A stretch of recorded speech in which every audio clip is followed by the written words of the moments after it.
சிஎஸ்கேல பார்த்தீங்கன்னா வந்து அடுத்த வருஷம் வந்து பார்த்தீங்கன்னா வந்து பிக்கெஸ்ட் வந்து பார்த்தீங்கன்னா வந்து நிறைய சேஞ்சஸ் நடக்க போகுது. காரணம் என்ன பார்த்தீங்கன்னா வந்து ஸ்டீவன் ஸ்மித் வந்து பார்த்தீங்கன்னா வந்து இந்தியன் கோச் ஆகிறதுக்கு அதிக வாய்ப்பு. அதே மாதிரி வந்து தோனி ஆடுவாரா ஆட மாட்டாங்கிறது வந்து பார்த்தீங்கன்னா வந்து அஃபீஷியலா வந்து பார்த்தீங்கன்னா வந்து அவரும் அறிவிச்சுருவாரு அப்படின்னு எதிர்பார்க்கப்படுது.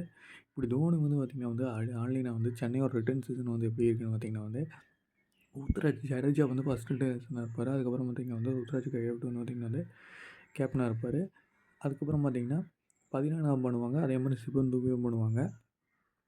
இப்படி சிவம் துபே வேணான்னு நினச்சாங்கன்னா வந்து இல்லை ஆர்டிஎம் கார்டு மூலயமா வந்து பார்த்திங்கன்னா வந்து அவர் எடுக்கிறதுக்கு அதிக வாய்ப்பு இருக்குது அப்படின்னு சொல்லியிருக்காங்க. ஆனால் சிவம் துபையோட வேர்ல்டு கப்பில் பார்த்திங்கன்னா வந்து நம்ம ஒரு ஸ்ட்ரகிள் பண்ணிட்டு இருக்கிறாரு. குறிப்பாக சொல்லப்போனால் ரொம்ப ஸ்லோ விக்கெட்டில் வந்து நம்ம ஸ்ட்ரகிள் பண்ணுறாரு. ஆனால் சென்னை விக்கெட்டில் வந்து பார்த்திங்கன்னா வந்து நம்ம சூப்பராக விளையாண்டுருந்தார்.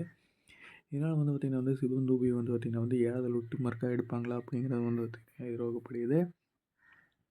இப்படி தோனி ஆடாத பட்சத்தில் வந்து பார்த்திங்கன்னா வந்து தோனி வந்து சிஎஸ்கேக்கு வந்து பார்த்திங்கன்னா வந்து ஒரு மென்டராக செயல்படலாம். அப்படி இல்லைன்னா வந்து எப்படி கௌதம் கம்பீர் வந்து கொல்கத்தாவுக்கு செயல்படுறாரோ அந்த மாதிரி மென்டராக செயல்படலாம். அப்படி இல்லைன்னா பார்த்திங்கன்னா வந்து அவர் வந்து ஒரு கோச்சாகவே ஆறுனால வந்து பார்த்திங்கன்னா வந்து ஆட்சி பெறக்கில்ல. சிஎஸ்கேக்கு வந்து பார்த்திங்கன்னா வந்து அடுத்த வருஷம் வந்து பார்த்திங்கன்னா வந்து கொஞ்சம் யங் டீம் எடுக்கிறதுக்கு அதிகமாக இப்போ இருக்குது. காரணம் பார்த்திங்கன்னா வந்து ரகானேவெல்லாம் வந்து பார்த்திங்கன்னா வந்து அடுத்த வருஷம் வந்து பார்த்திங்கன்னா வந்து ஏலத்தில் வந்து அன்சோல்ட் ஆவார் அப்படிங்கிறது தான் எதிர்பார்க்கப்படுகிறது.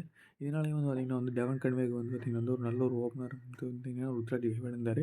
இதே மாதிரி அவர் ஒரு பேக்கப் எடுக்கிறதுக்கு அதிக வாய்ப்பு இருக்குது. இது மட்டும் இல்லாமல் வந்து பார்த்திங்கன்னா வந்து ஒரு இந்தியன் விக்கெட் கீப்பரை வந்து பார்த்திங்கன்னா வந்து சென்னை சூப்பர் கிங் எடுப்பாங்க.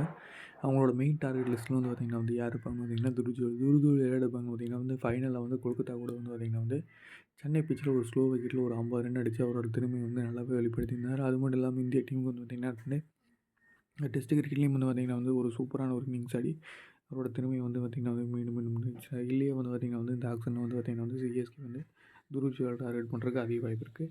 இதை தவிர வந்து பார்த்திங்கன்னா வந்து வேறு எந்த விக்கெட் பேட்ஸ்மேனும் வந்து பார்த்திங்கன்னா பெருசாக சொல்லிக்கிற மாதிரி இல்லைங்காட்டி துருஜுவலுக்கு அதிக வாய்ப்பு.